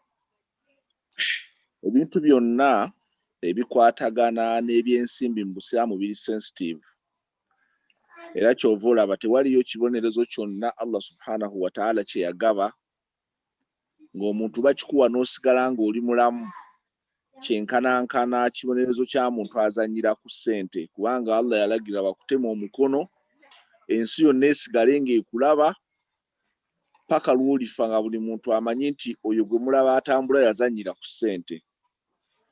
N'olw'ensonga eyo management ya ssente n'ebigambo byonna ebikwatagana ku byenfuna kimu ku bintu ebikulu ennyo buli musiraamu yenna byateekeddwa okutwala n'obuvunaanyizibwa n'okumanya obukwakulizo bwonna obukwatagana ku bintu ebikwatagana ku ssente okusobola okukuuma obulungi eddiini ye. Ekyokubiri neneebaza Allah subhanahu wa ta'ala okubeera nti abakyala abawadde okulungamizibwa okuba nti ebintu bino bimu ebikulu ebyobuvunaanyizibwa mwe mubiwumbyemu omutwe okubeera nti bikola ki okubeera nti bikolebwa kubanga mukimanyi bulungi nnyo nti teriyo nsi yonna bakyala baayo nga baayonooneka ng'ensi eyo nnungi omuntu yenna ayagala okwonoona ensi ayonoona bakyala baayo na bwe kityo omuntu ayagala okwonoona eddiini ayonoona bakyala abali mu ddiini abakyala baayonoona kasamala okuboonoona kiba kitegeeza nti ebisigadde amenya mu jjenje ki amenya mu jjenje ekkalu okubeera nti musobola okwoganizinga ne mukola emisomo egifaananako nga bwe giti nga munoonya okubeera nti mutambuza obulamu bwammwe obw'eddiini nga butambulira ku mateeka n'okulungamizibwa okukola ki okulungi kakati nga ngenze direct ku musomo gwaffe ogw'olwaleero nfunye omukisa munene nnyo ne mpuliriza ku submission ya Sister Sarah ebimu sibikwasiza bulungi mbadde mbuukabuuka nga ndi on and off naye alhamdulillah nsobodde okukwasaganyaamuko ebimu ne mpuliriza systems ezikozesebwa naddala e UK mu bintu ebikwatagana ne mortgages ne transactions ezikwatagana ku ssente ebyamayumba n'ebirala era njize bingi nga bwe mumanyi nti ffe mu sharia tulina kaida egamba nti al-aadatu muhakkama embeera y'ekitundu eramula oluusi kizibu nnyo mu biseera ebimu omuntu ogenda okufulumya fatwa nga tonnaba kumanya fatwa gy'ofulumya ogifulumiza ku bantu baawa era embeera y'abantu baawo egamba etya kyova olaba nti bw'omala okuwuliriza nga bwe mpuliriza sisita nga akola submission nfunye omusingi munene nnyo kuba nze nabadde ebimu ntegese basomesa ab'ewaffe Uganda naye kati mu process kitegeeza nti omusomo gwange gukyuse nnyo ku bintu bye mpulidde okusinziira ku biri e Bungereza bw'obigeraganya n'ebiri ewaffe ebiri ewaffe Uganda mukimanyi bulungi nnyo nti bwe twogera ku riba nga tetunnatuuka ddi omuntu lwandikiriziddwa okubeera ng'olya riba naye bwe twogera ku kigambo riba si kyekintu eky'omuzannyo omuntu ky'oyogerako kubanga olw'okuba nti ebiseera ebingi tekibeera itidaau ala nafsi tekuba kulumbagana muntu direct mbu wagenze n'omenya enju ya hasfa n'ojjamu ebintu bye kati oluusi omuntu bw'akola ekintu ng'ekyo abasinga obungi bakitwala nti kintu kiri right era omuntu alaba tekirina nnyo ngeri alaba talina muntu gwakosa direct n'ebirala naye obusiraamu mu bintu bye bwasinga okukuuma ebisinga okubeera ebinene hifudhul maali okukuuma emaali kyova olaba wajjawo amateeka gali direct agoogera ku kigambo kye bayita riba amateeka agayitibwa agafuga ekigendo kigamba riba nabbi sallallahu bwe yali amenya yayogera n'agamba nti jitanibu sab'a min al-mubiqat yagamba nti mwewale ebintu 7 ebizikiriza amazambi 7 mu mazambi ago n'amenya shiriki n'amenya eddogo n'amenya okuwayiriza omuntu okumusibako obwenzi nti yayenze n'amenya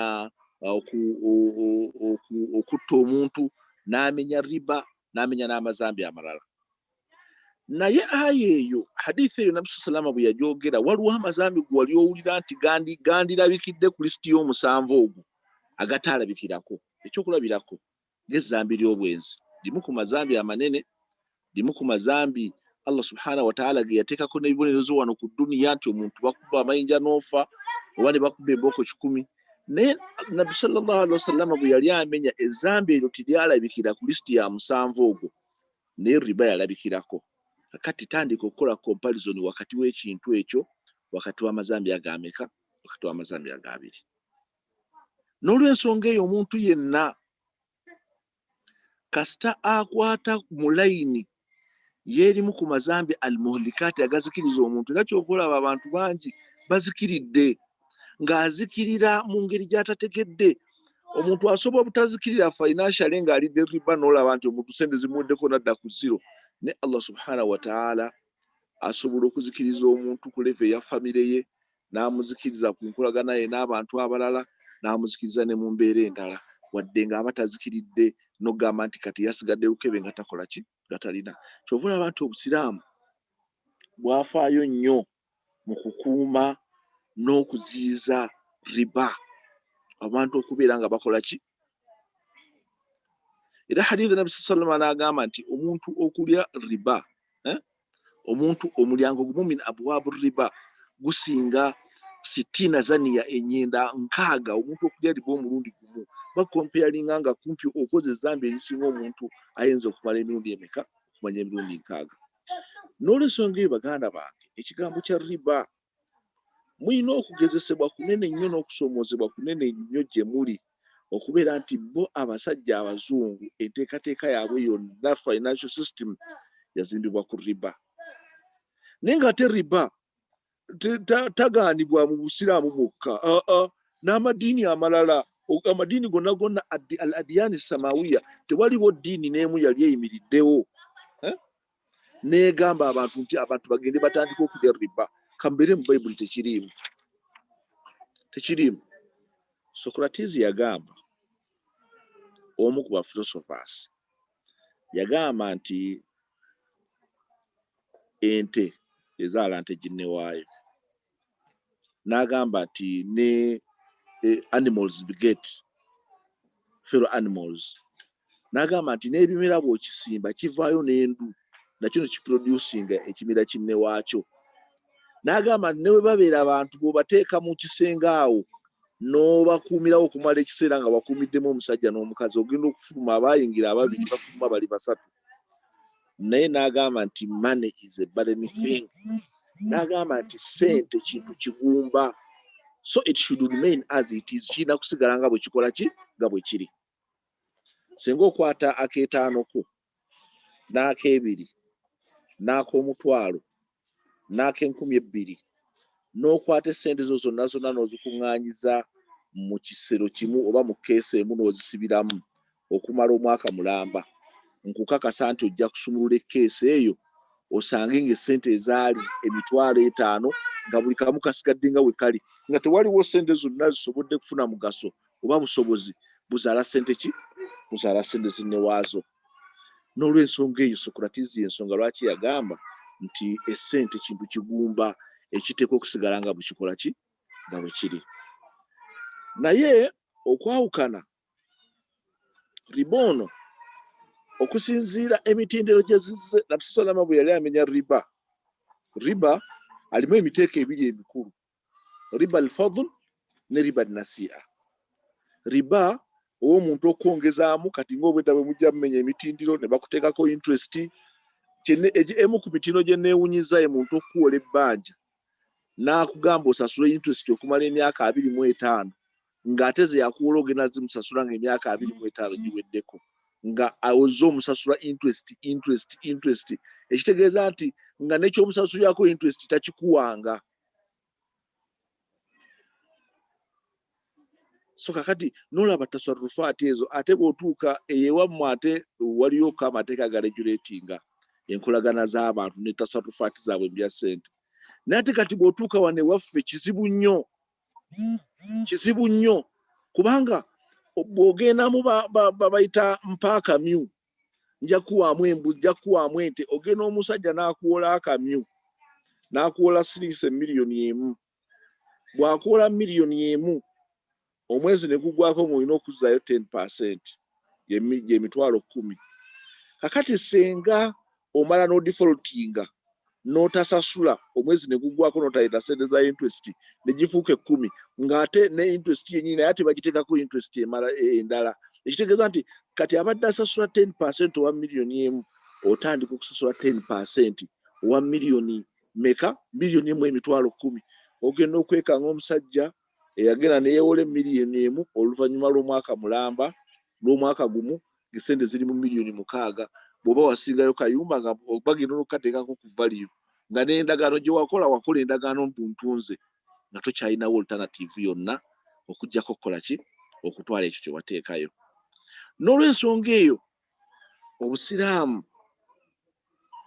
obusiraamu bwateeka emphasis ennene nnyo ku kuvumirira abantu okulya riba.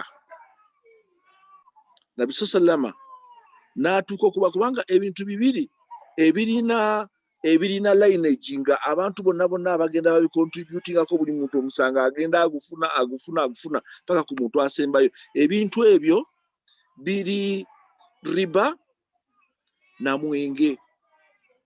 Riba naki? Riba na mwenge. Wanga Nabi sallama bwe yamenya omwenge n'agamba nti abantu 10 bakolemerwa ku mwenge, n'amenya n'alagirira nti bagutunda wali, agusogola, agusomba, agutransportinga, akola ki.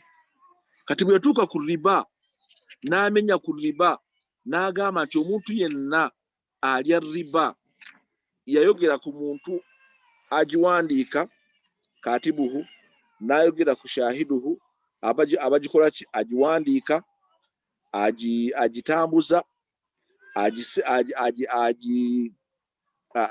agendayo okuwa omuntu okumusemba okugikuwa. Nolaba nga lineage ya riba nayo emu ku lineages ebisinga okubeera ennene, kubanga ebintu ebyo byombiriri they are equally important mu kutambuza kw'obulamu bw'omuntu. Bw'otunuulira omwenge, ummul khaba'ith, maama w'amazambi gonna agakwatagana ku mibiri gy'abantu. Kakati riba ye maama w'amazambi gonna agakwatagana ku byenfuna by'abaki, ku byenfuna by'abantu.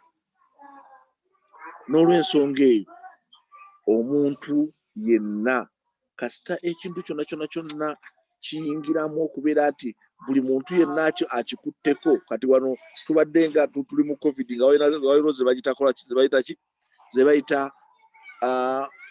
contact, nti gundi yabaddeko ne gundi wa covid ne gundi mu ntandikwa bwe byali nga bakunoonya ne bavuga emmotoka ne bajja e Masaka kubanga wabaddeko n'omuntu alina covid ng'ali mityana, ate naawe bewalabye nabo ne bagenda ku mulala, n'omulala n'agenda ku mulala, n'omulala n'agenda ku muki, n'agenda ku mulala. N'olw'ensonga eyo n'osanga nga lineage y'omuntu bagenda bakigoberera line eyo yonna paka ku muntu asembayo. Contact ne riba naye bw'atyo bwakola ki, bwafaanana. N'olw'ensonga eyo sharia yalina al-hikma, ebigendererwa mu kugaana abantu okulya riba, kubanga Allah subhanahu wa ta'ala tewaliwo omuntu yenna gw'alinako fitina ya buntu kugamba nti Mungu atayagala kyewalyanga agaggawale, kubanga obugagga bwange tebulina kye bugasa muntu okubeerawo kwawo n'obutabaawo. Talumwa ate talina kyafuna nga nnina, ate talina kyalumwa nga sikola ki, nga sirina. N'olw'ensonga ekyo olaba ati ekimu ku miramwa emikulu ennyo Nabi sallama gye yateekawo okukuuma okugaana riba kwe kubeera al-muhafadhu ala mali muslim li alla yu'kal bil batil, okukuuma essente z'omuntu obutazirya mu makubo makyamu. Kati njagala oyimagininge omusajja awaddeyo essente ze ne bamuwa, omusajja n'akuteekako interest okumala emyaka 25 omukkomalo okuteekako ko wano ku battery nabo omuliro gukendeddemukko kati.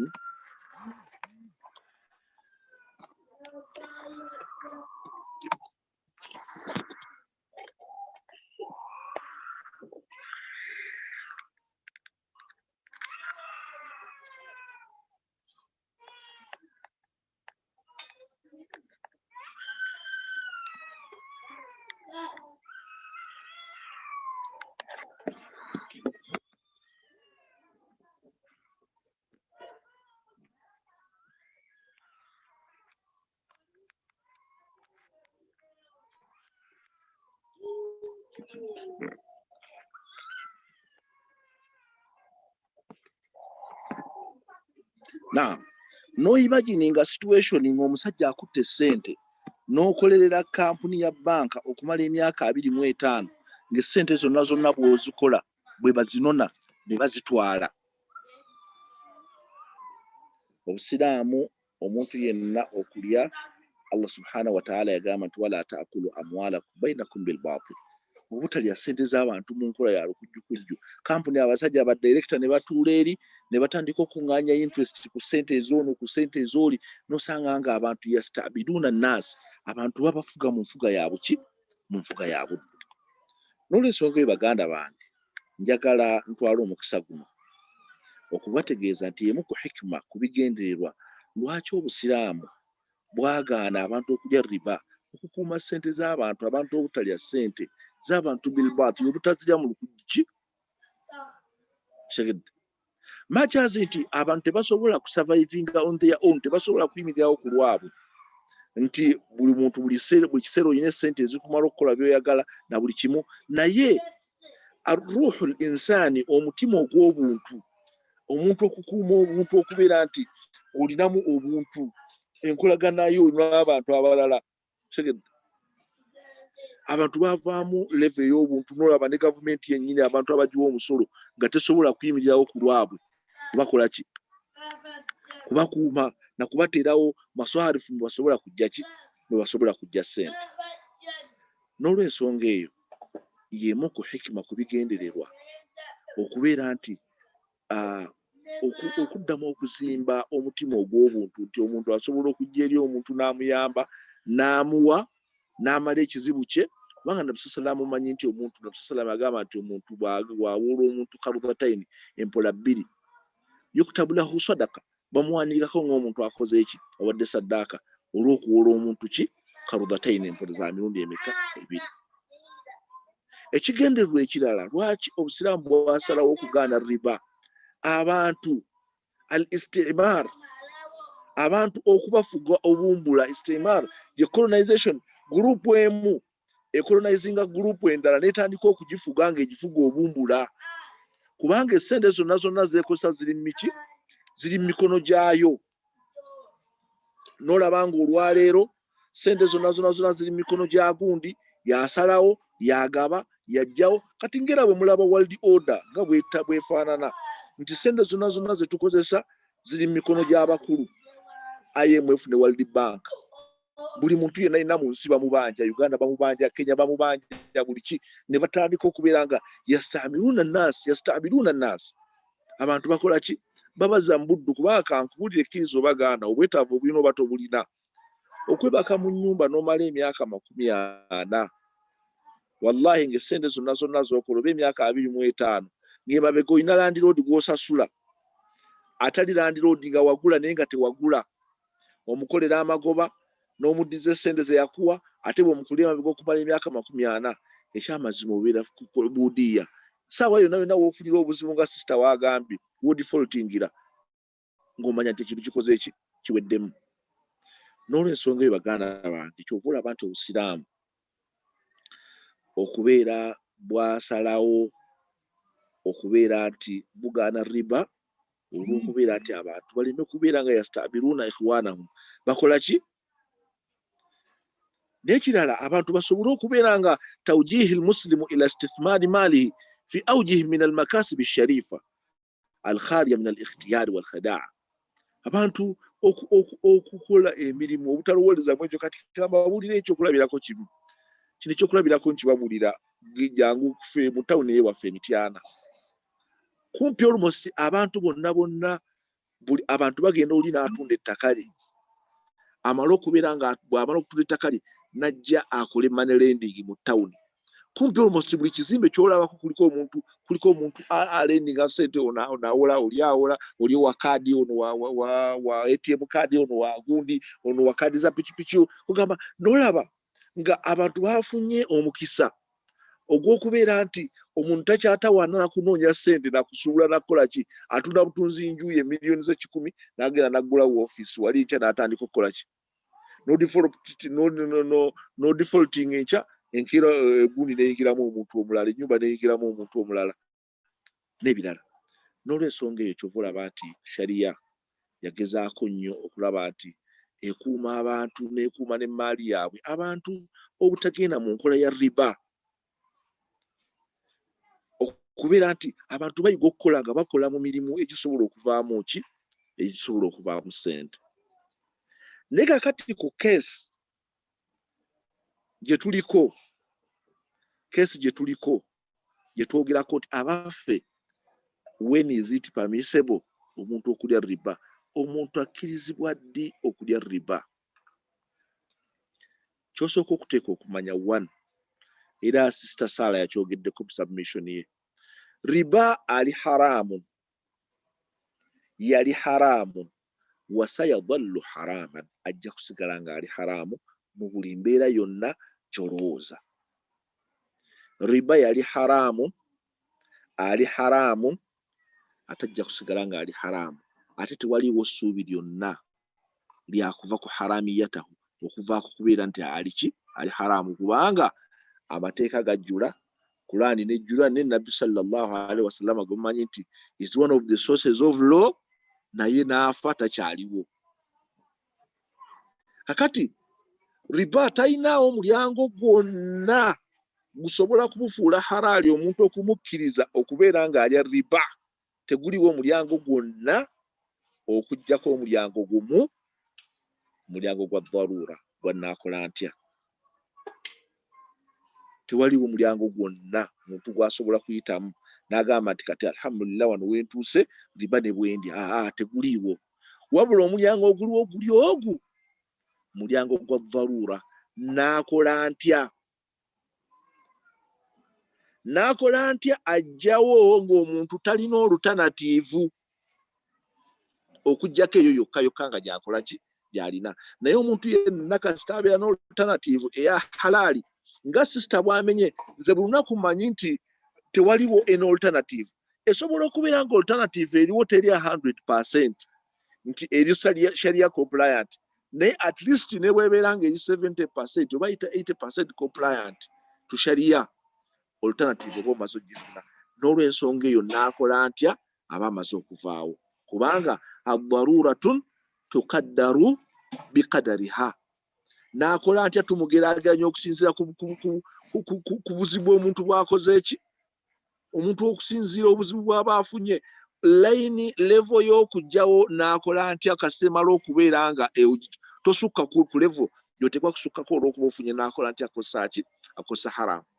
Ekyokulabirako omuntu senga ofunye n'akola ntya ow'enjala ng'obadde tolina kyakulya n'owalirizibwa okulya embizzi nga ye alternative yokka gy'olina, ate togenda kulya mbizzi, olina kulya mbizzi ekuwonya kufa njala, so si kulya ne basanga ngoga nti munsalireko ne ku nfumbi naga nti mumpere ku njokye nobaga nti kati munjokyereyo n'ekiraawo mugipakingire ngende nayo.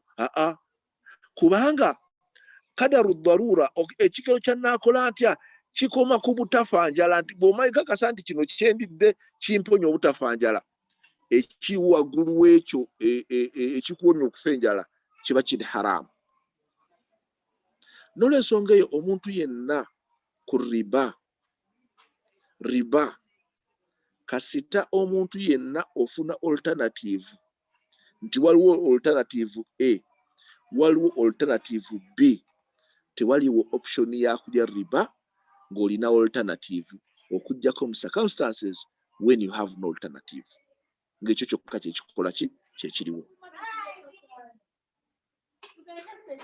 Ng'era obwetaavu tobulinaako alternative ndala, tulina kyosobola bukolerako obwetaavu buzze. Ekyokulabirako nga bwe mugenda ku mortgage, ng'ekyamazima waliwo circumstances nga owangaalira mu mbeera ofunye famire ennene, weetaaga okubeera n'ennyumba w'osula nga tewali kyakukola, tewaliwo alternative ndala gy'osobola kukola.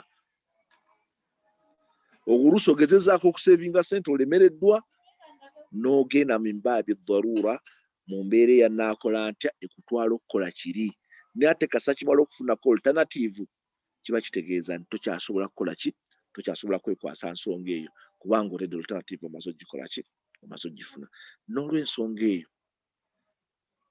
riba it can only be permissible ng'omuntu atuuse mu mbeera yannaakola ntya.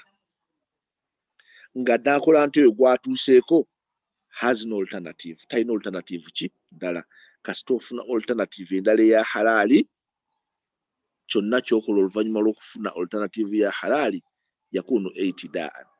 Obeera ogenze mu kulumbagana amateeka nga tolina option ey'okukola ki, ey'okukola. Kubanga omuntu tosobola kugaana kulya bijanjaalo nga bye biriwo n'ogamba nti nze nabadde njagala kulya nnyama nga nze sigiraba kwe kusalawo nabadde nfa. Bw'obeera ofa nga waliwo ebijanjaalo nga waliwo n'embizzi, togamba mbu nze sobola kulya bijanjaalo nga waliwo embizzi nga mbadde nfa. Already alternative y'ebijanjaalo ebijja, kitegeeza nti kino okukikwatako kiba kimaze okufuuka ki, kiba kimaze okufuuka haramu. N'olw'ensonga eyo baganda bange njagala mu bufunze nga mmaliriza submission yaye kubanga ensonga nnyingi nnyo sisters zimenyeeko kubanga tubadde tulina case study ey'Ebungereza ne sister Hafsa atuwadde kumpi almost ebiri Ebungereza ebimu bifaanaganako n'ebiri muki n'ebiri muki n'ebiri mu Amerika. Kati kitegeeza nti omuntu yenna bw'abeera ng'alinawo alternative kubanga ebiseera ebisinga obungi waliwo circumstances ng'era bwe bamenyera baga nti oluusi osanga nga nayo yennyini gy'oyita eya sharia nga naye erimu obulumiro obutonotono naye bw'obeera nga at least n'akola ntya bw'obeera nga olinawo ekirala ekyefaanaanyiriza ekituufu kisingako okugenda n'ekikyamu ng'oledde waliwo ekyefaanaanyiriza oba ekiri okumpi n'ekiki ekiri okumpi n'ekituufu. N'olw'ensonga eyo baganda bange njagala bagamba nti oluvannyuma lw'okufunira kwa options ezo ze muwulidde sister ayogerako abali Ebungereza abali n'ewalala kakati dharura n'akola ntya akutwala owa Sheikh Kardawi gwe yagamba kubanga omunakashoko Sheikh Kardawi bagulimu ne Salih al-Fawzani. Salih al-Fawzani yeye yagambye ddala completely ne dharura n'akola ntya yagikola ki yagigana ye yagamba nti completely riba abeera riba talina alternative yonna gy'ogambako nti yekola ki nti ekkirizibwa. Naye Sheikh Kardawi mugundi ye n'agamba nti omuntu yenna bw'aba afunye n'akola ntya mu mbeera ng'eyo n'abeera nga talina kyakukola ng'alternatively alina kukola ki alina kugenda nakkiriza mu abantu kugenda mu mortgages okuba nti asobola okugenda n'amortgaging ennyumba olwa dharura eri mu diaspora ye gye muli mu Europe n'ewalala okubeera nti asobola ogigendamu. Naye kakati we yagifulumiza ng'era bwe tugambye nti amateeka gaawukana okusinziira ku mateeka g'ekitundu n'obudde bwe gakola ki bwe gafulumidde. Kati amateeka agaafuluma ku fatwa ya Sheikh mu mwaka ogwo alternative ezimu ezo tezaaliwo. Naye kakati kitegeeza nti as of now kasi alternative zimala okujja ekitegeeza nti fatwa egenda ekola ki ekyuka okusinziira n'embeera y'obudde nga bw'ekyuka n'alternatives nga bwe zigenda zikola ki nga bwe zigenda zifaanagana. N'olw'ensonga eyo nsaba baganda bange akaseera kano munzikirize nti submission yange ku nsonga eyo ejja kukomaawo inshallah taala. Wallahu a'lam. Salaamu alaikum. Alaikum salam wa rahmatullahi wa barakatuh, Sheikh. Barakallahu feek wa jazakumullah khairan. Sister Hasfa, are you there?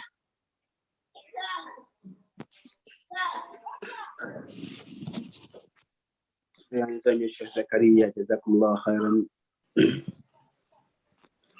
Nabudde mbula bukutte emitiya naawo magalibye kola nti olina na assignments zemanyi zolina okukola newe bali tufisiza kadde ya rabbi mu budde bwo obuli bize nnyo. Allah subhanahu wa ta'ala akuddizeewo ekisinga obulungi. Amin. Riba nga bw'ogambye Abu Fahima ayogeddeawo mu kyati nti bannange riba mwanadamu abaze sayidi eri ne Allah nadda sayidi eno nti tulwane. Statement eyo ekkubira ddala wala nnyo nga Abu Fahima wagyogedde nti okutte emundu ne Allah naye akutte ye omukube. Allah akbar kabira jalla jalal. So Allah taasi riba n'amakubo gaayo gonna n'enfuufu yaayo yonna ereme tusamukira ya rabbi. Sheikh Zakaria, kati omuntu abanga riba yamukola ng'amanyi nti ali haramu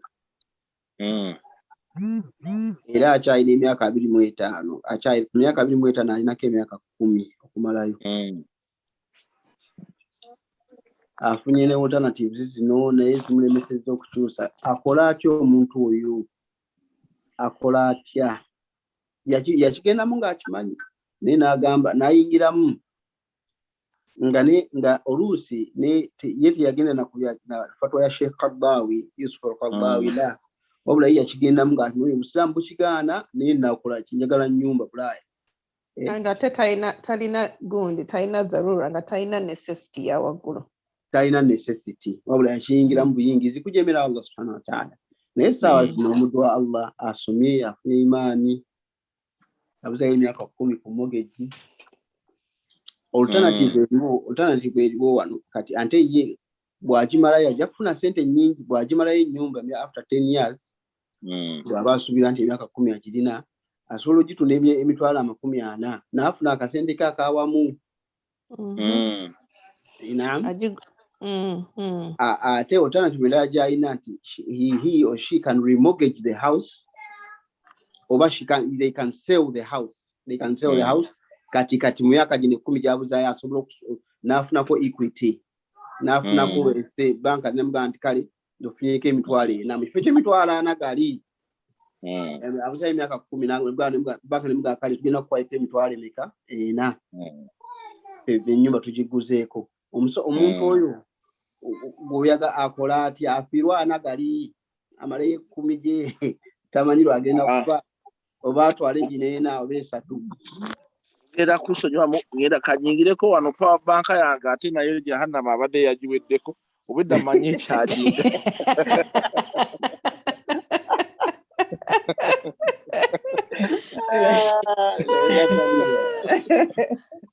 akagambo kapya nnyo nga Sheikh watuula Sheikh Zaidi kakati Sheikh bw'amaliriza okuddamu Dr. atudde ali ready kakati ensonga eyo gy'oyogedde Sheikh Zaidi tulwanyisa butafiirwa ssente okyegedde obusiraamu bulwana butafiirwa ki ssente kakati ate tosobola kulwana butafiirwa ssente ate ng'ogenda kufiirwa ki ogenda kufiirwa ssente alternatively oleeta enniya y'okukola tawuba ekyo n'okiggusa n'okivaamu kubanga okozesa essente okozesa ekibi ky'okumalayo riba gye wayingira otaase ate endala z'okoze eki z'otaddemu oleme kufiirwa kubanga obusiraamu era tebukkiriza muntu kukola ki kufiirwa naye Zakariya simanyi bbanga lyengenda kwangala mu nsi kati nfiire mu riba eyo oba tawuba mba nagikola anti akati okujjako ng'olina alternative nti bwe nnaavaamu ze ntaddemu nja kuzijjamu neme continuinga nakyo naye nzijemu zino olede zenkoze eki ezentaddemu naye bwe kibeera nga okutaasa z'otaddemu ng'olina kusooka kumalayo alternative olina kumalayo otaase z'okoze eki kubanga obusiraamu ozigabako interest ate akati jjukira wayingira conditions wayingira ekintu n'omala okukiyingira ng'omaze okukiyingira ne conditions zaakyo ate olede n'oteekamu essente obusiraamu bwe zikuuma obutazikola ki obutazifiirwa bw'oba osobola okivaamu mu process eyo noga nti nze kati ezange nkomye wano mumpe ze ntaddemu n'okivaamu bwe kibeera nga alternative weeri okivaamu bw'ebeera nga teriiwo nga bw'okivaamu ogenda kufiirwa z'otaddemu then alternatively tugenda ku irtikaabu akhafu dararain oddira ekibi ekitono eky'okumalayo n'okikozesa okutaasa zino ennyingi z'okoze eki z'otaddemu wallahu alam barakallahu fik biwulidde wallahi mbadde nsaba abatuwuliriza Sheikh Zakariya akyaliko naye omusomo gwaffe Dr. Muhammad Kisuule atudde ali ready tubadde tusaba abalina ebibuuzo please hold on to those questions omusomo gwaffe gwa Said mbadde nkusaba oyanirize omusomesa addako